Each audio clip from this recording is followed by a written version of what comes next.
അത്യാധുനിക സാങ്കേതിക വിദ്യകൾ ഏറ്റവും കൂടുതൽ ഉപയോഗിക്കുന്നത് മറ്റെവിടെയുമല്ല, ശത്രുക്കളെ നിലംപരിശാക്കുന്ന യുദ്ധങ്ങളിൽ തന്നെയാണ്. തങ്ങളുടെ പക്കലുള്ള കരുത്തുറ്റ ആയുധങ്ങളാണ് യുദ്ധങ്ങളിൽ രാജ്യങ്ങൾ പ്രയോഗിക്കുന്നത്. ഈ അടുത്തിടെയായി യുദ്ധത്തിൽ ഏറ്റവും അധികം ഉപയോഗിക്കുന്ന ഒന്നാണ് ഡ്രോണുകൾ. ശത്രുവിനെ ചുട്ടരിക്കാൻ ശേഷിയുണ്ട് ഇവയ്ക്ക്. മറ്റേതൊരു സംവിധാനത്തെക്കാളും അധികം ശക്തിയുള്ള ഒന്നാണ് യുദ്ധങ്ങളിൽ പ്രധാന പങ്ക് വഹിക്കുന്ന ഡ്രോണുകൾ. ഇന്ത്യ ഉൾപ്പെടെയുള്ള രാജ്യങ്ങൾക്ക് യുദ്ധത്തിൽ ശത്രുവിനെ തീർക്കാൻ ശേഷിയുള്ള അത്യാധുനിക ഡ്രോൺ സംവിധാനങ്ങൾ സ്വന്തമായുണ്ട്. എന്നിരുന്നാലും ഏറ്റവും അധികം ഡ്രോൺ സംവിധാനങ്ങൾ ലോക രാജ്യങ്ങളിൽ ശ്രദ്ധ പിടിച്ചുപറ്റിയത് ഇസ്രയേൽ ഹമാസ് സംഘർഷത്തിൽ തന്നെയാണ്. ഏറ്റവും അധികം അത്യാധുനികമായ സംവിധാനം ഉപയോഗിച്ച ഒരു യുദ്ധം തന്നെയായിരുന്നു അത്. അന്ന് ഹമാസിന്റെ റോക്കറ്റുകളെ നിമിഷങ്ങൾക്കകം നശിപ്പിച്ചെറിഞ്ഞ അയൺ ബീം സംവിധാനത്തെ ആരും മറക്കാനിടയില്ല. ഒരു യുദ്ധത്തിൽ അത്രമേൽ പ്രാധാന്യം വഹിക്കാനുള്ള ശേഷി ഇത്തരം ഡ്രോൺ സംവിധാനങ്ങൾക്കുണ്ട്. ഒരുവിധം എല്ലാ രാജ്യങ്ങൾക്കും ഡ്രോൺ സംവിധാനം ഇപ്പോൾ സ്വന്തമായിട്ടുണ്ട്.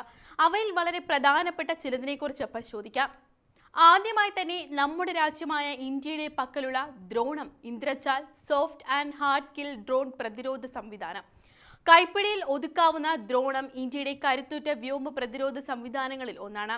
ഇന്ദ്രജാൽ ആർട്ടിഫിഷ്യൽ ഇന്റലിജൻസിന്റെ കരുത്തോടെ നിർമ്മിച്ച ഇന്ത്യയുടെ അത്യാധുനിക ഡ്രോൺ പ്രതിരോധ സംവിധാനമാണ്. 4000 ചതുരശ്ര അടിയിൽ സുരക്ഷയൊരുക്കാനുള്ള ശേഷി രാജ്യം തദ്ദേശീയമായി നിർമ്മിച്ച ഇന്ദ്രജാലിനുണ്ട്.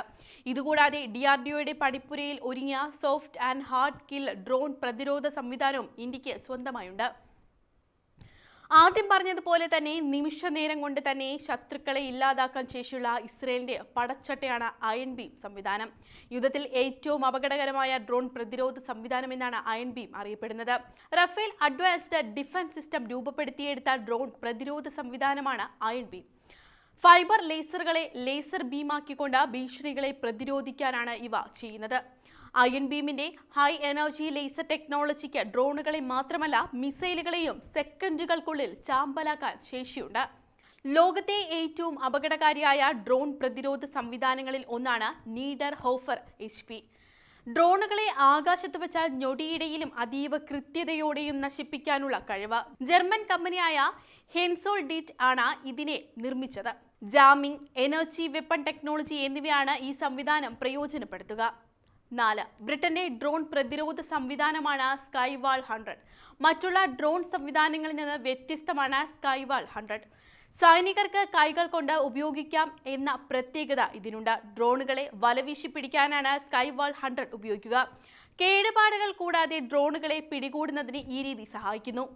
5. റഫേൽ ഡിഫൻസ് സംവിധാനത്തിന്റെ പണിപ്പുരയിൽ രൂപം കൊണ്ട ഡ്രോൺ ഡോമും അപകടകാരിയായ വ്യോമ പ്രതിരോധ സംവിധാനത്തിൽ ഉൾപ്പെട്ട ഒന്നാണ്. റേഡിയോ ഫ്രീക്വൻസി ജാമിംഗ്, ലേസർ സാങ്കേതികവിദ്യയുടെ സഹായത്തോടെയാണ് ഇവ ഡ്രോണുകളെ ഇല്ലാതാക്കുക. ഡ്രോണുകളെ കണ്ടെത്തുന്ന ഇവ ലേസർ ബീമുകൾ ഉപയോഗിച്ചാണ് ഡ്രോണുകളെ നശിപ്പിക്കുന്നത്. 6. ഡ്രോൺ കില്ലേഴ്സിന്റെ പട്ടികയിൽ അടുത്തതാണ് തോർ അഥവാ tactical high power operational responder. അമേരിക്കയുടെ അത്യാധുനിക ഡ്രോൺ സംവിധാനമാണിത്.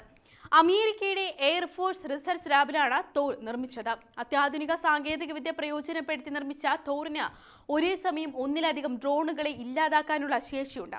തോറിലെ മൈക്രോവേവ് ബീമുകൾ ഡ്രോണുകളെ പ്രവർത്തനരഹിതമാക്കുകയോ തകർക്കുകയോ ചെയ്യും. ഇതാണ് ഇവയുടെ പ്രത്യേകത. ശത്രുക്കളെ തുരത്താനുള്ള മാർഗങ്ങൾ യുദ്ധത്തിൽ പ്രയോഗിക്കുകയാണ് ഓരോ രാജ്യങ്ങളുടെയും പ്രധാന ലക്ഷ്യവും.